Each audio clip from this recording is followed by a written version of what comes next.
이 시간 그리스도와 온전히 연합하라는 제목으로 말씀을 전하겠습니다. 하나님께서 우리에게 베풀어 주신 구원은 전적인 하나님 은혜의 선물입니다. 하나님께서 우리에게 주신 그 구원이 전적인 은혜의 선물인 이유가 있습니다. 하나님께서 우리에게 구원을 베풀어 주실 때에 우리가 구원받을 만한 자격이 있었기에 그 구원을 받은 것이 아니기 때문입니다. 구원받을 자격 없는 전적으로 타락하고 부패한 존재임에도 불구하고 죄로 인해 구원받을 만한 그 어떤 자격과 조건을 갖추지 못하는 그러한 존재임에도 불구하고 하나님께서 우리에게 구원을 베풀어 주셨기 때문입니다. 한마디로 하나님께서는 우리에게 자격을 보시지 않으셨습니다. 우리에게 어떠한 조건을 요구하시지 않으셨습니다. 온전히 하나님의 기쁘신 뜻 가운데 우리를 구원하시고자 작정하셨다는 그 뜻 하나로 우리를 정하신 때에 부르셔서 구원하신 하나님이십니다. 그렇기 때문에 하나님께서 우리에게 베풀어 주신 구원은 전적인 은혜의 선물, 우리의 자격을 보시지 않으셨고 조건을 요구하시지 않으셨고 또 구원받을 만한 그 어떤 자격과 조건을 갖추지 못했고 갖출 수 없는 죄로 인해 전적으로 타락한 부패한 존재임에도 불구하고 하나님께서 우리를 구원하셨기에 또 구원의 은혜를 전적으로 베풀어 주셨기에 그 은혜가 바로 하나님 은혜의 선물이다라고 우리는 표현을 하는 겁니다. 그렇다면 하나님께서 우리에게 구원을 베풀어 주신 이유는 무엇인가? 사도 요한은 이에 대해서 다음과 같이 전합니다. 요한 1서 4장 9절에서 10절 말씀에 하나님의 사랑이 우리에게 이렇게 나타난 바 되었으니 하나님이 자기의 독생자를 세상에 보내심은 그로 말미암아 우리를 살리려 하심이라. 사랑은 여기 있으니 우리가 하나님을 사랑한 것이 아니요 하나님이 우리를 사랑하사 우리 죄를 속하기 위하여 화목제물로 그 아들을 보내셨습니다.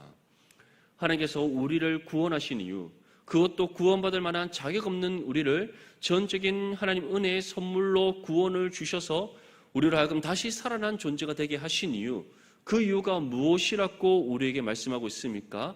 하나님이 우리를 사랑하셨기 때문이다. 믿습니까? 하나님께서 우리를 사랑하셨기 때문이다. 중요한 것은 우리가 하나님을 먼저 사랑한 것이 아닙니다. 하나님께서 먼저 우리를 사랑해 주셨습니다. 그렇다면 하나님께서는 언제 우리를 사랑하셨는가? 언제부터 우리를 향한 하나님의 사랑이 시작되었는가? 창세 전부터라는 사실을 기억할 수 있기를 바랍니다.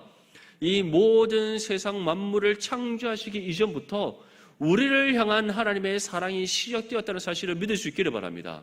그래서 사도 바울은 하나님께서는 창세전에 우리를 구별되게 선택하셨다. 우리를 하나님 앞에 거룩하고 흠이 없는 존재로 세우시고자 하나님께서 그 뜻을 정하셨는데 언제 정하셨는가? 바로 이 모든 천지 만물을 창조하시기 이전에 정하신 하나님의 뜻이다라고 우리에게 전하고 있는 겁니다. 이처럼 하나님께서는 우리를 사랑하시되 영원전부터 사랑하셨고 지금 또 우리를 사랑하시며 영원토록 우리를 사랑하시는 하나님의 사실을 다시금 기억할 수 있기를 축복합니다. 그 하나님께서 그 사랑 안에서 우리에게 무엇을 베풀어 주셨는가? 우리 죄를 속하기 위하여 화목제물로 그 아들을 보내셨다. 하나님의 사랑이 무엇으로 증거되었습니까? 자신의 독생자를 이 땅 가운데 보내시는 그 사건으로 증거되었습니다. 또한 이 땅에 말씀이 육신이 되어 오신 우리 주 예수 그리스도께서는 무엇으로 우리를 향한 사랑을 증거하셨습니까? 자신의 삶을, 자신의 생명을 하나님께 거룩한 화목제물로 드리시는 그 십자가의 죽음을 통해 우리를 향한 사랑을 증거하셨습니다.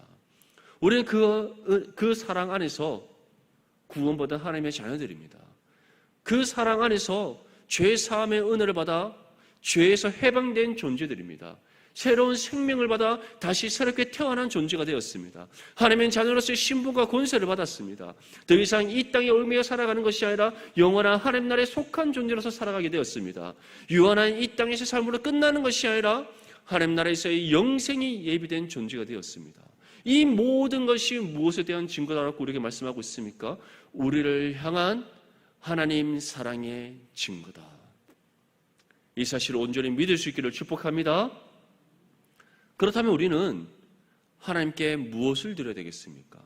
날마다 우리의 입술에서 하나님 사랑에 대한, 하나님께서 전적인 은혜의 선물로 우리에게 베푸신 구원에 대한 감사와 영광과 찬송이 날마다 끊이지 않아야 될 줄 믿습니다. 그런데 우리의 입술에서는 무엇이 가장 많이 나옵니까? 불평, 불만이 가장 많이 나오지 않습니까?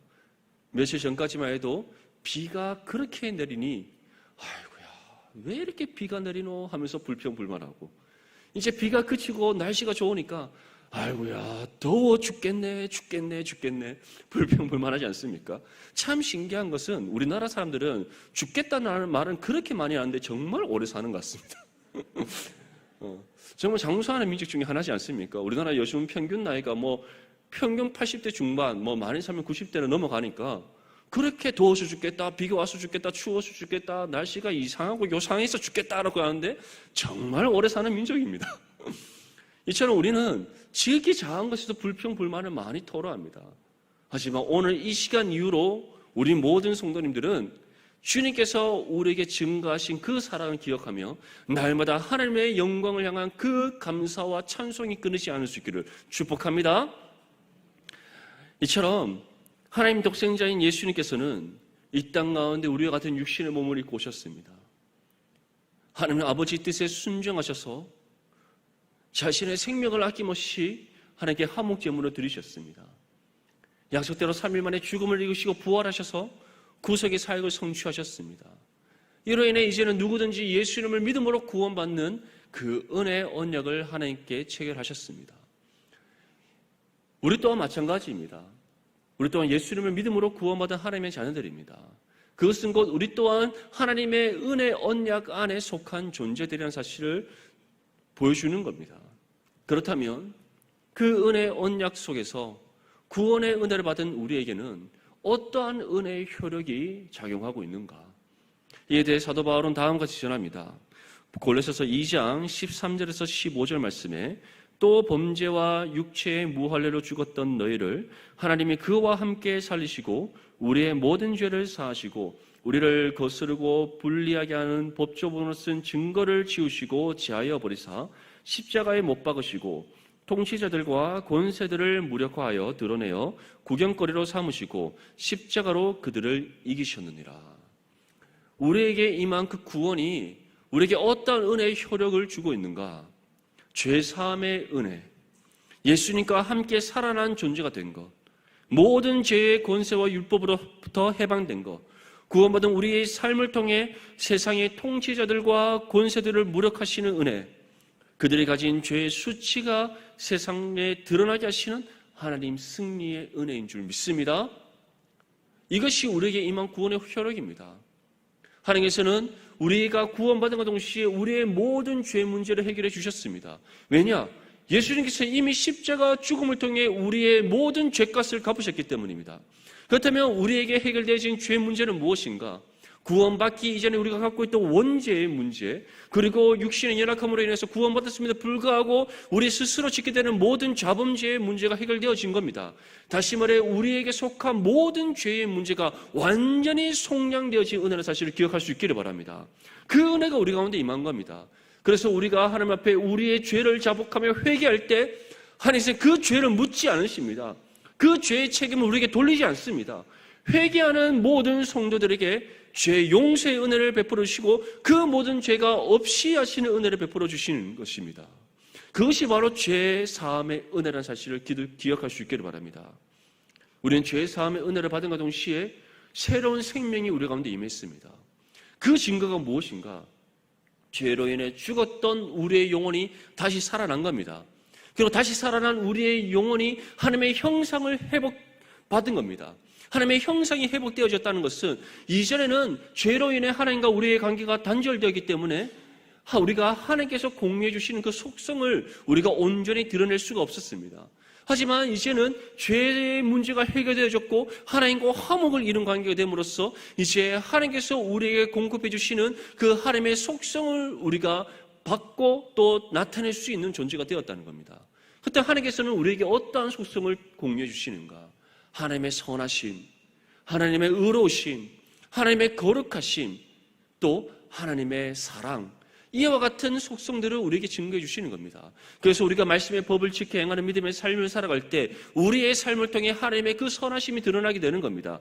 하나님의 의가 이 땅 가운데 이루어지게 되는 겁니다. 하나님의 거룩하심이 우리의 삶을 통해 증거되는 겁니다. 무엇보다 우리가 하나님의 사랑의 통로로서 쓰임보다 이 땅 가운데 그리스도의 사랑이 실천되어지게 하시는 은혜를 베풀어 주시는 겁니다.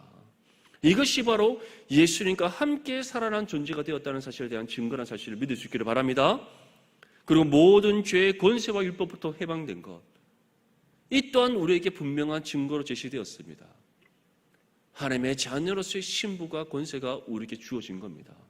그래서 우리는 더 이상 죄인의 신분을 가지고 살아가지 않습니다. 하나님의 아들로서의 신분을 가지고 살아가고 있습니다. 하나님께서 우리를 양자 삼아 주셨다고 분명히 말씀하셨기 때문입니다. 너희는 나의 사랑하는 아들이요 딸이다. 너희는 나의 자녀다라고 주님께서 말씀하시지 않습니까?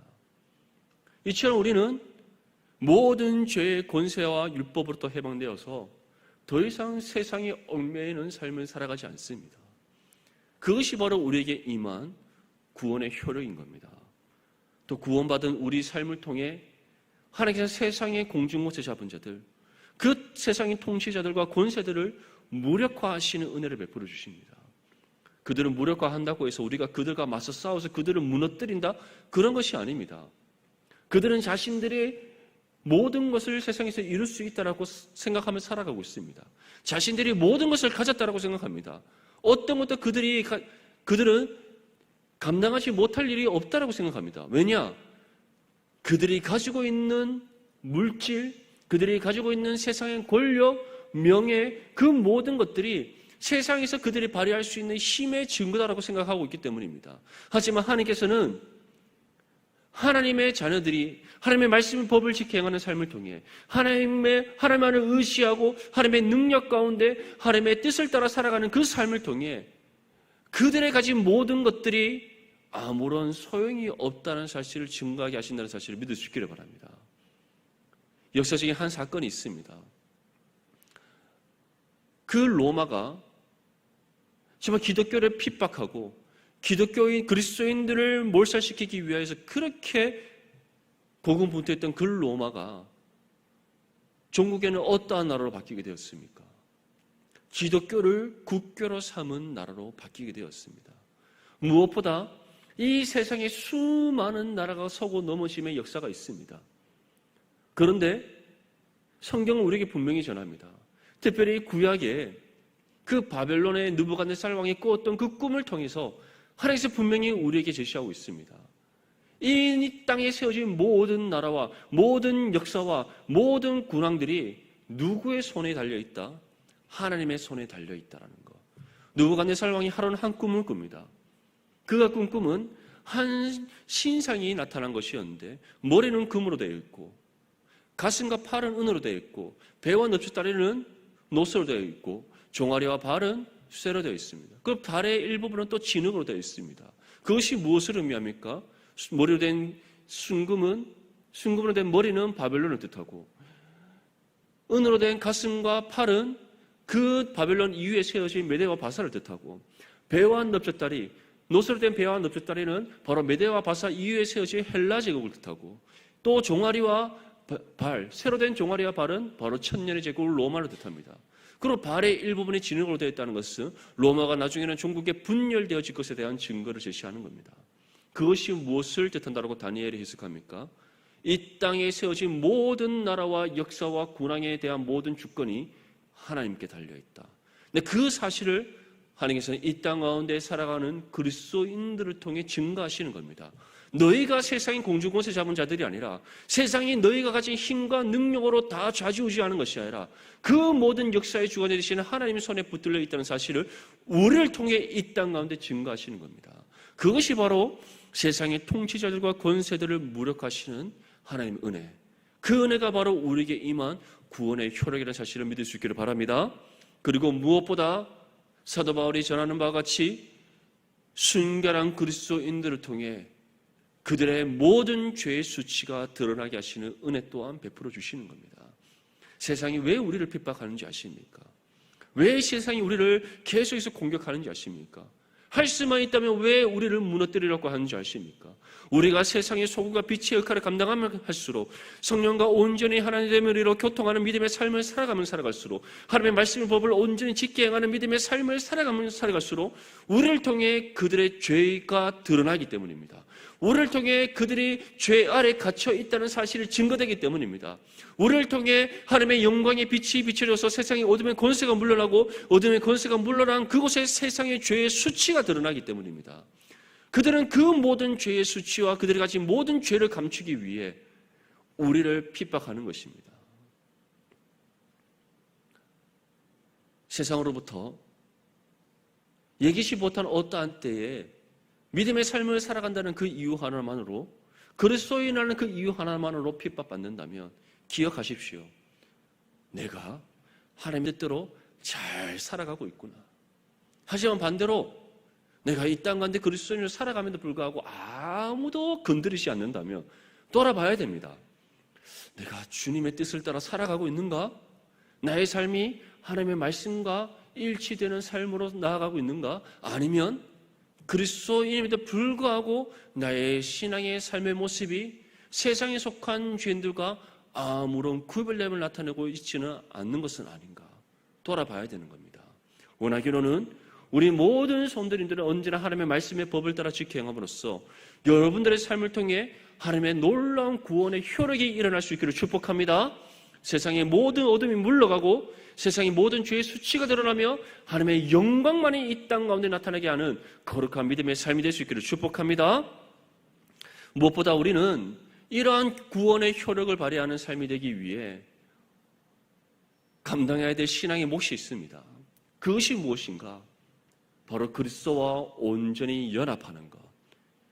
이것을 다른 말로 제가 늘 우리 디모데 지체들에게 하는 말이 있습니다. 복음과 삶의 일치를 이루는 겁니다. 우리가 하나님의 말씀과 우리의 삶이 일치를 이루어가는 것이 곧 무엇이다? 우리의 구주되시는 예수 그리스도와 온전히 연합하는 믿음의 삶이라는 사실을 기억할 수 있기를 바랍니다. 예수님과 온전히 연합한다는 것이 어려운 것이 아닙니다. 쉽습니다. 말씀과 여러분들의 삶이 일치를 이루어가면 되는 겁니다. 우리의 힘과 노력으로 일치를 이루어가는 것이 아닙니다. 우리가 일치를 이루고자 헌신할 때 우리 안에 계시는 성령의 그 능력과 도움을 통해 우리의 삶이 말씀과 일치를 이루어갈 수 있는 겁니다. 우리가 감당하는 것이 아닙니다. 우리가 감당하고자 우리의 전 삶을 들여 헌신할 때 그 가운데 역사하시는 성령의 은혜로 이루어지는 것이라는 사실을 믿을 수 있기를 바랍니다. 이처럼 우리가 말씀과 우리의 삶의 일치를 이루고자 헌신하고 이를 위해 경건의 훈련, 말씀과 말씀의 묵상과 기도의 삶을 다시 해사하는 수고로 감당할 때 우리 안에 계시는 성령께서 능력을 주시고 우리에게 도움의 손길을 베풀어 주셔서 우리의 삶이 말씀과 일치를 이루게 하시고 이를 통해 그리스도와 온전히 연합한 거룩한 믿음의 삶이 되게 하신다는 사실을 믿을 수 있기를 바랍니다. 그렇다면 우리는 왜 그리스도와 온전히 연합을 이루어야 하는가? 왜 복음과 삶의 일치를 이루어야 하는가? 이에 대해 바울은 두 가지로 우리에게 제시합니다. 먼저 첫 번째로는 16절과 17절 말씀에 다음과 같이 전합니다. 우리 함께 읽겠습니다. 시작. 그러므로 먹고 마시는 것과 절기나 초하루나 안식일을 이유로 누구든지 너희를 비판하지 못하게 하라. 이것들은 장래일의 그림자이나 몸은 그리스도의 것이니라. 첫 번째 이유, 우리가 그리스도와 온전히 연합해야 되는 첫 번째 이유, 말씀과 우리의 삶이 일치를 이루어서 복음과 우리의 삶이 일치를 이루어서 그리스도와 온전히 연합해야 되는 첫 번째 이유, 누구든지 우리를 비판하지 못하도록 하기 위해서입니다. 분명히 기억하십시오. 우리가 복음과 삶의 일치를 이루어가면 이루어갈수록 우리가 그리스도와 온전히 연합한 믿음의 삶을 살아가면 살아갈수록 세상이 우리를 비판하지 못합니다. 우리가 세상으로부터 왜 비판받습니까? 왜 세상이 교회를 향해서 믿음의 성도들을 향해서 손가락질하고 왜 우리를 비판합니까? 그 이유는 다름 아닌 우리가 하나님을 믿는 하나님의 자녀라고 하면서 그리스도의 도를 따르는 그리스도인이라고 말하면서 우리의 삶이 말씀과 일치를 이루지 않기 때문입니다. 우리의 삶이 그리스도와 온전히 연합하지 않기 때문입니다. 그리스도인임에도 불구하고 하나님의 자녀 되었음에도 불구하고 오히려 우리가 하나님의 영광을 가리는 죄를 범하고 있기 때문입니다. 오늘 말씀에 보면 먹고 마시는 것과 절기나 초하루나 안식일을 이유로 누구든지 너희를 비판하지 못하게 하라라고 말씀하고 있습니다. 이것은 바로 골로새 교회의 침투에 들어온 혼합주의 철학 중 한 가지 요소인 유대교의 율법주의입니다. 유대교의 율법주의가 먹고 마시는 것, 유대인들의 율법에 보면은 어떤 음식은 먹을 수 있으나 어떤 음식은 먹을 수 없다라고 되어 있습니다. 그리고 초하루나 안식일이라는 것은 유대교에서 주장하는 바로 절기들을 뜻합니다. 이러한 것들을 계속해서 제시하면서 너희는 왜 율법에서 먹지 말라는 것을 먹고 너희는 왜 율법에서 제시하는 절기를 지키지 않느냐, 그러한 이유로 그들을 비판한다는 겁니다. 이 말씀만 보면 유대교의 율법주의를 따르는 유대교인들의 입장에서는 또는 유대인 그리스도인들의 입장에서는 충분히 그들이 이와 같은 이유로 율법주의를 제시하면서 비판할 수 있다고 생각될 겁니다. 하지만 이것은 단순히 이방 그리스도인들이 또는 골로새 교인들이 율법을 따르지 않았기 때문에 이들이 이러한 비판을 가한 것이 아닙니다. 다시 말해 너희가 바울을 통해 복음을 듣고 복음을 따르는 신앙의 삶을 살아간다고 말하면서 오히려 우리보다 못하지 않느냐라고 비판하는 겁니다. 차라리 그럴 것 같으면 율법을 지켜라, 우리와 같은 율법주의를 따라라고 그들이 비판을 하고 있는 겁니다. 우리의 삶으로 적용해 보자면 당신들이 그렇게 예수님 믿고 예수님 믿는 것이 복되다고 얘기하고 예수님 믿음으로 구원받는 것이 세상에 그 어떤 것보다 가장 은혜롭고 복된 삶이라고 말하면서 왜 여러분들이 믿는 예수님을 따라 살아가지 않느냐라고, 차라리 그럴 바에 그냥 그리스도인이라고 말하지 않는 것이 낫지 않느냐라고 비판을 하는 겁니다. 유대교의 율법주의란 것은 실제적으로 율법을 따르는 것이 아닙니다. 하나님께서 모세로부터 주셨던 613개의 율법을 지키는 것이 아닙니다. 말라기 선지자 이후로 계시가 중단된 그 신구약 중간기 시대 때 그 율법의 선생들이 율법에 대한 해석들을 달아놓습니다. 수많은 율법의 해석들이 있고 그 해석들의 모음집을 가리켜 미시나 미드라시라고 합니다. 다시 말해 이 당시 주후 1세기의 유대교 율법주의자들은 바로 그와 같은 랍비들이 달아놓은 유대교의 율법의 해석을 따르고 있었던 겁니다. 바울은 그것은 올바른 율법의 준수가 아니라고 그들을 비판했습니다. 그런데 지금 오히려 반대로 이제는 골로새 교회 성도들이 비판을 받는 겁니다. 당신들이 복음을 듣고 믿음으로 구원받은 하나님의 자녀라고 말하면서 예수 그리스도의 도를 따르는 그리스도인이라고 말하면서 어떻게 우리보다 더 못할 수가 있냐라고 비판하는 겁니다. 그럴 바에 우리가 더 낫다, 차라리 율법주의를 따라라고 비판을 하는 겁니다. 그래서 바울은 우리에게 무엇이라고 말씀하고 있습니까? 그러한 비판을 받지 않도록 그리스도와 온전히 연합하기 위해 헌신하라. 세상으로부터 그와 같은 멸시와 비판을 받지 않도록 보험과 삶의 일치를 이루는 삶을 살아라. 우리에게 이와 같이 권면을 하고 있는 겁니다. 그래서 그 다음에 우리에게 무엇이라고 말씀합니까? 이것들은 장래일의 그림자이나 몸은 그리스도의 것이니라.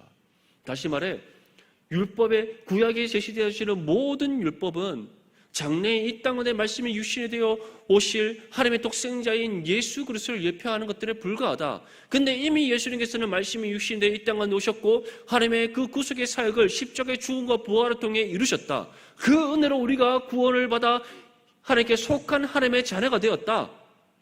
그런데 너희는 왜 세상으로부터 비판받는 일을 하고 있느냐라고 책망을 하고 있는 겁니다. 그래서 그러한 비판을 받지 않도록 너희가 받은 구원의 은혜에 합당하게 행할 것을 지금 요청하고 있는 겁니다.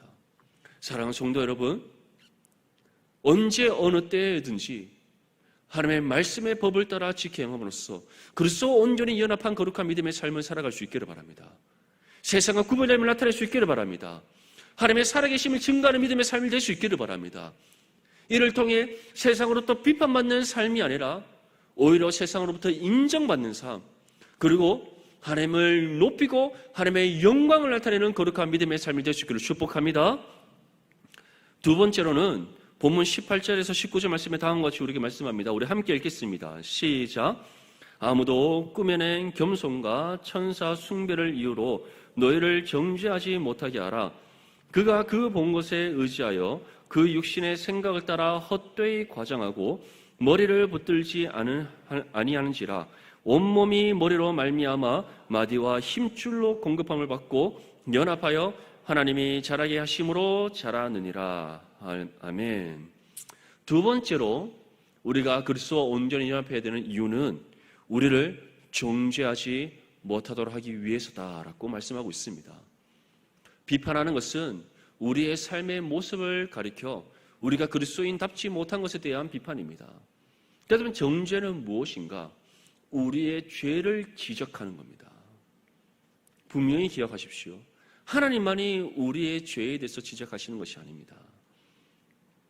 세상 또한 우리의 죄를 지적한다는 사실을 기억할 수 있기를 바랍니다. 그렇다면 세상이 우리의 죄를 지적하는 것은 무엇인가? 바로 우리가 하나님의 영광을 가리는 삶이라는 것을 증거하게 되는 겁니다. 너무나도 비참하지 않습니까?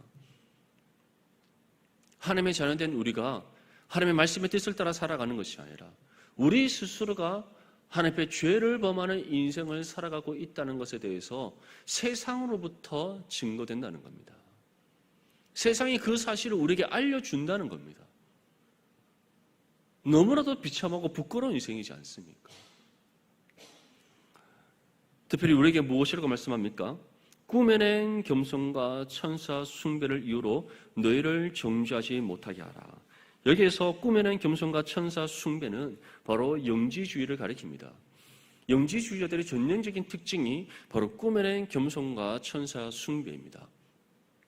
이 영지주의는 골로새 교회 침투에 들어온 혼합주의 철학의 두 번째 요소입니다.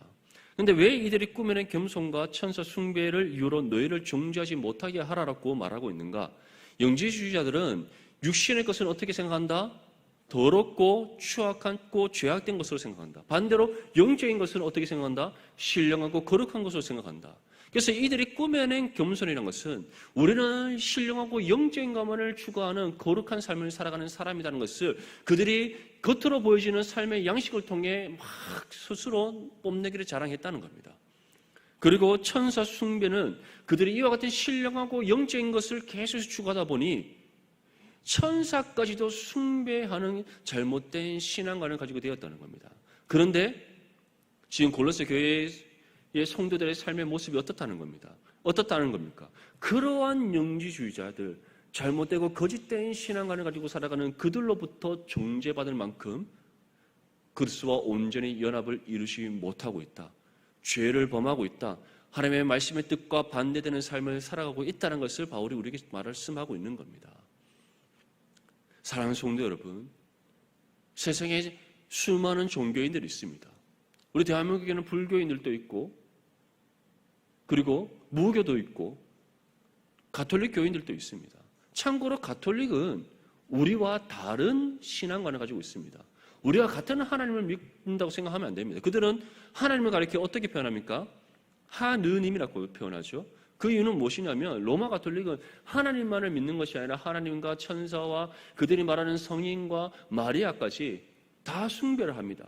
다시 말해 그들을 믿고 다 그들을 따르고 그들을 섬긴다는 거죠. 결국에는 우리와 같은 성경을 보고 우리와 같은 신앙을 가지고 있다라고 그들이 둔갑해 있을 뿐이지 실제로는 로마 가톨릭은 다신교라고 말해도 무관할 정도로 우리와 완전히 다른 종교입니다.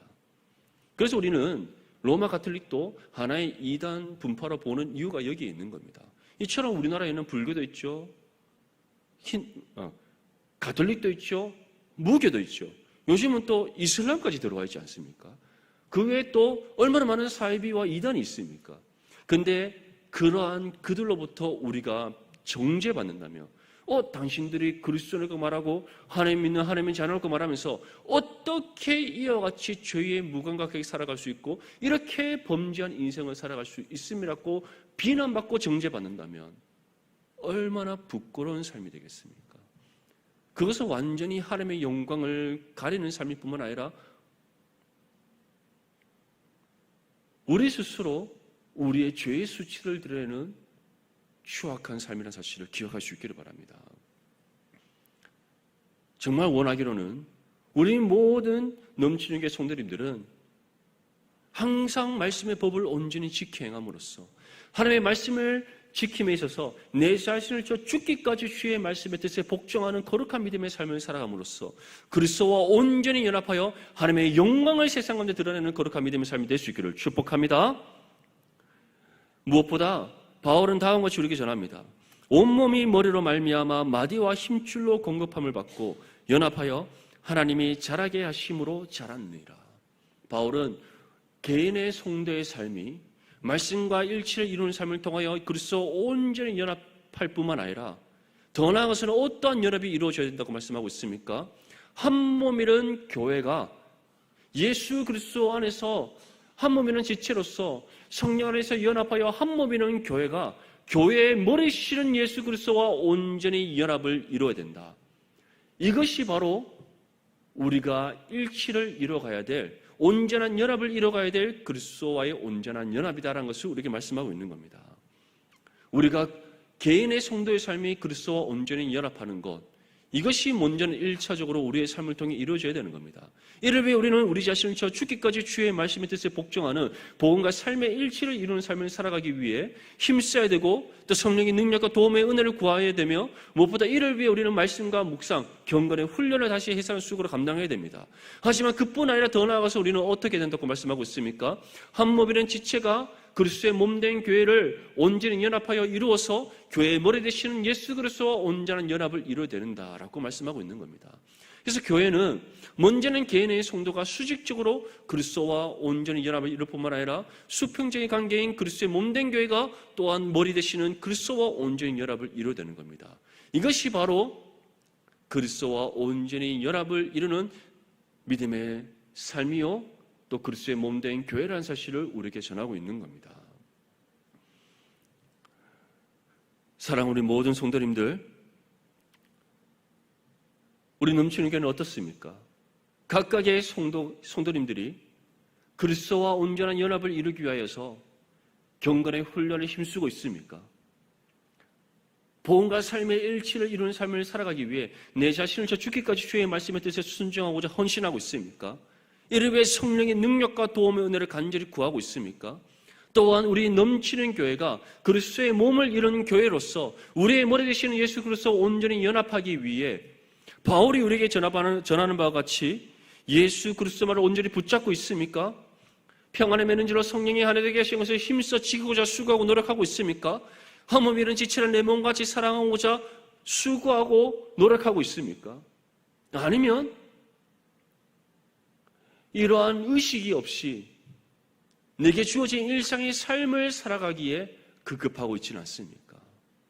원하기는 우리 모든 성도님들이 먼저는 각각의 개인의 삶이 그리스도와 온전히 연합을 이루는 믿음의 삶이 될 수 있기를 바랍니다. 또한 우리 넘치는 교회가 성령 안에서 온전히 하나됨을 이루어 교회의 머리 되시는 예수 그리스도와 온전히 연합을 이루는 거룩한 그리스도의 몸된 교회가 될 수 있기를 바랍니다. 우리의 삶과 우리 교회가 이처럼 그리스도와 온전히 연합할 때 우리의 개인의 삶을 넘어서 우리 넘치는 교회를 통해 이 땅 가운데 구원의 효력이 이루어질 수 있습니다. 죄의 모든 수치가 물러가고 모든 어둠의 세력들이 떠나가며 복음의 역사가 이 땅 가운데 이루어져서 풍성한 영혼 구원의 열매가 맺어지며 하나님 나라와 의가 이 땅 가운데 온전히 이루어질 수 있습니다. 이를 위해 함께 합력하여 경건의 훈련에 힘쓰고 복음과 삶의 일치를 이루고자 헌신하며 나가는 저와 여러분들의 삶이 될 수 있기를 주님의 이름으로 축복합니다.